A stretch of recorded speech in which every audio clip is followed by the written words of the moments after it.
lu gën a fës ci ëttu yéenekaay yi.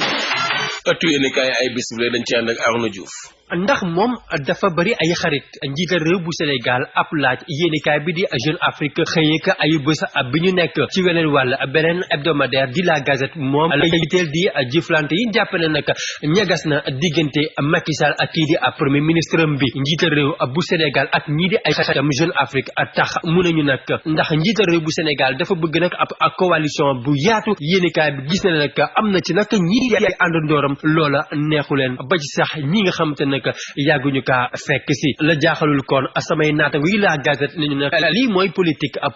bu Sénégal ak nag lii di ay ndëgg sërëx ay Cuba ak yeneen mu di kon ay jëfin ñaa nga xam te yéenekaay bi nañu bu mu ko tàmbalee gis ci jamono yi Macky Sall da koy fàttali rek jamono yi soppi ba ndax buñ fi dooree junj moom ay diggante yu ñagas diggante Macky Sall ak Aminata Touré rek yéenekaay bi gis ne kon saltan ba ma nga fa ne tembe ab saltan ñagas Jeune Afrique ragallu ca nee ñu nag bu ñu moyul nag dana teere ji sa alliance pour la république di parti Macky Sall ba ndax moom jiital réew bu Sénégal bu mu jëlee dogal ni nag day yaatal ak géewam bi bëgg fi nag dajale ñëpp ci partem ba noppee gën a isolé bu baax lii di parti démocratique sénégalais sama naataango bi gis na nag ca alliance pour la république am kon ñu bari kontaanuñu ca ànduñu ca ndax nag ñoom dañoo gis ne nag ñu bari des opportunistes ñoo ca bëgg a profité rek am dara yeneen opportuniste ngi yéenekaay bi di La Gazette xëy leen ne ñoom ñaa xam te ne ña nga nag fu ñu leen foogewul nag ci appareil d'état yi fekk nag di yàq jëflante kàngamu alliance pour la république ba lii kon yéenekaay bi di La Gazette delsi ne ñu fàttaliwu ko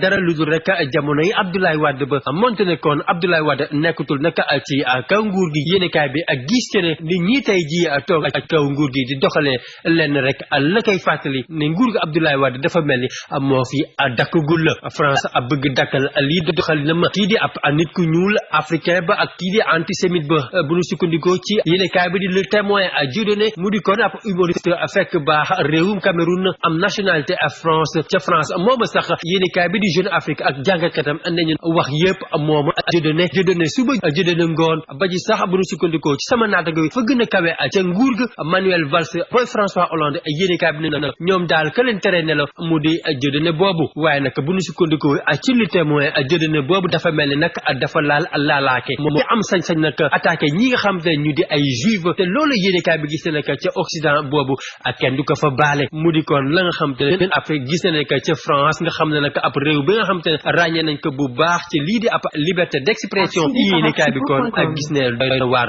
donte ne nag sama naataango bi di Marwan Ben Yahmet gis na ne nag du dellu si nag si coow li moom gis na ne nag Dieudonné moom kilifa France daal ñoo ko gën a may tur ndax Dieudonné yéenekaay bi gis na ne nag la muy def bokkut mukk ak la nga xam te ne xel war na ko mën a nangu waaye loolu kon yéenekaay bi di Jeune Afrique ne ñu nag mooy France bi nga xam te ne nag ñoom ñoo mën a jël nit nag def ko ab héros national te nag bu Dieudonné demee ba yegg si fii yéenekaay bi gis ne kon ñu bari ña ngay gis seen bopp ci Dieudonné booba ñii nga xam te ne système France bi daal da leen di bunxatal lii kon yéenekaay bi dikka tëjee nañu mooy France neexul waaye dëgg la